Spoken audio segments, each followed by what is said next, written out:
I want to talk about phone of the year. And, well, I think it's a Pixel 7. Now, does that mean it's the absolute best phone? Well, not necessarily, but I think it's the best phone for most people.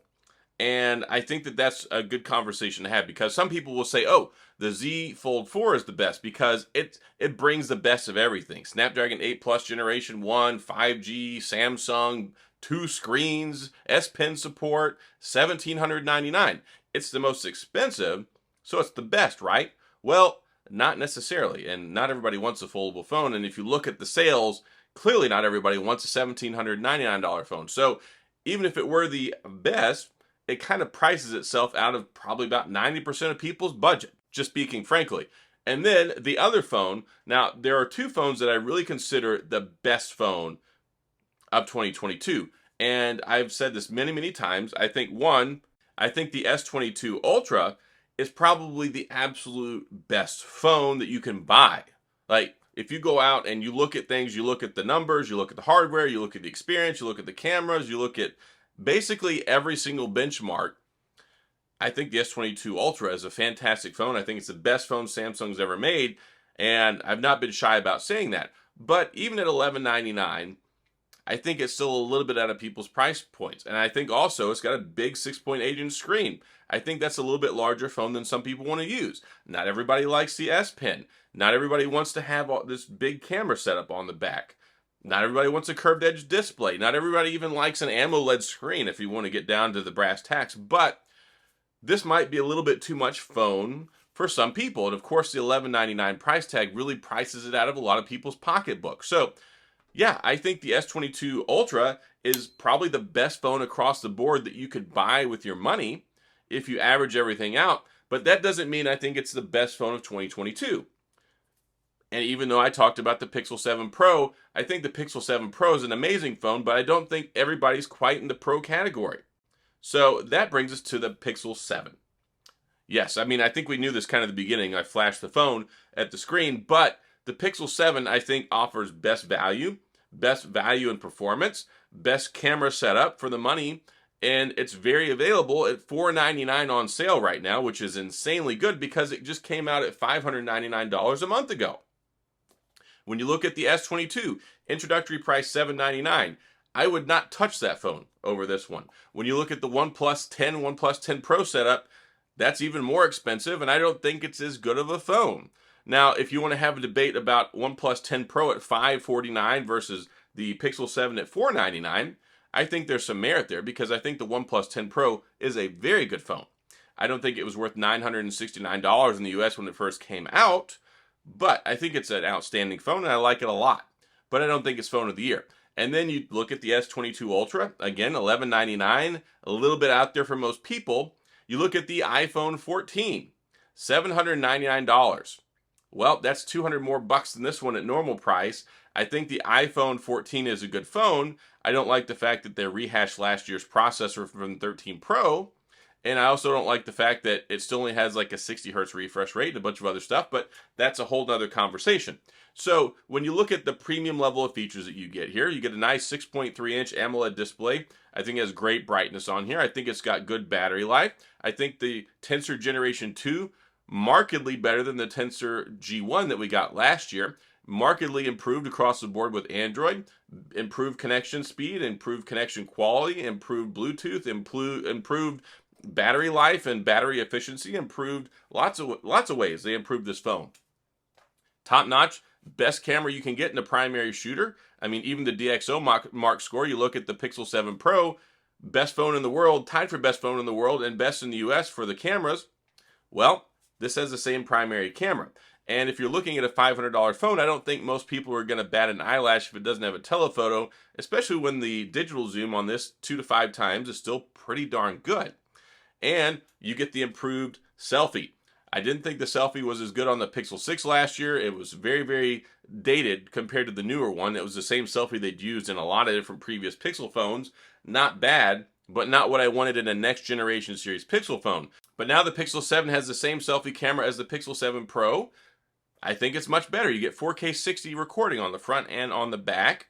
And fingerprint sensor, significantly improved. And it has facial recognition technology Bada bing, bada boom. So at $4.99, also you're getting 3 years of operating system updates and 5 years of security patches. So when you look at value, we're talking 5 years of support. When you look at performance, Tensor G2, you can even play AAA title games on here. If you want to play gaming, you want to game on this phone, you can. It's even got stereo speakers. I wish it had better charging. It does have 30-watt charging, but it doesn't really charge at that, and it's pretty slow compared to other flagship phones. So if we're going to ding it, that's definitely one way we can talk about that for sure. But overall, the price, it beats all the competition, and they still kept it at $5.99, even with all the supply chain issues, all the stuff going on globally, inflation, parts prices going up. They didn't raise the price, and in fact, like I said, it came out a month ago, and they've already price dropped it down to $4.99 for like the last week or so, which has been exceptional. Especially, I just made a video yesterday or the day before yesterday talking about how during the whole week of Black Friday, you could trade in a Pixel 6 and get a Pixel 7 for $20 plus tax. So availability, check. It's definitely, I think, the most available flagship level phone you could get, the easiest to get into, and the best to trade up into. They had a lot of great trade-in deals. I traded in my iPhone SE 2022, which I paid $429 for. I got $475 trade-in credit, and I got a $100 gift card at Best Buy. This phone was dirt cheap. So performance is great. Battery life is good. Cameras are fantastic. 90 hertz refresh rate, AMOLED screen. They slimmed it down. The margins on it are smaller. And it's got the nice unibody design now where everything with the camera bar is integrated into it. It's fantastically improved over last year. So this phone, I think if you look around the landscape, I think is going to win quite a few awards with a lot of other creators, a lot of other channels, and rightfully so. And the software experience has been seamless. It's not like last year with the Pixel 6 and Android 12. Android 13, so much better. And of course, they launched it a few months early to make sure it was ready for the phone once it got here. So you're on the board there. Great to go with the software, cameras, battery, performance. And I like the way it looks. I think it's a unique looking phone. So, and you get the Pixel Watch if you want to balance out the ecosphere and grab yourself a smartwatch to go along with it. So I think Google is finally on the right track. I said many times that the Pixel 7 is what the Pixel 6 should have been last year. And maybe with all the failures and shortcomings of the Pixel 6, it actually gave us the phone we needed in the Pixel 7. So if you ask me what the phone of the year is, I think it's the Pixel 7. I think when you take a look at everything, you look right down the middle and see what most people can afford, what most people need, what most people would enjoy. And of course, you get the great software experience, the Google Translator, call screening, voice to text on the phone. We got the VPN coming here, free VPN coming in December. There's a lot of software and services stuff that there really is a Pixel experience to talk about other than just, okay, it's got stock Android. Like, it's not just stock Android anymore. And I think that it looks pretty nice. Like, I really enjoy using the phone. So I think with all the justification, all the things I've talked about here, I think it's the best phone of 2022. Now, if we look into different categories, you want to talk about the best premium flagship phone? Yeah, let's talk about the S22 Ultra. If you want to talk about the best budget phone, I mean, we can talk about the Pixel 6a, which you can get as recently as $299. $299, I mean, I would not shake a stick at that phone at all. I think it's still a very, very good phone. So there's categories to this. There's a lot of moving parts, moving objects, moving dollars and floating points when you want to look at it and say, what's the best phone for everybody? Well, look at the performance, run it down the middle, look at the different things that you get, and there's nothing at the price point that gives you all the stuff that the Pixel 7 does. So that's all I got in this video. That's my justification. I know there's going to be people that disagree with me.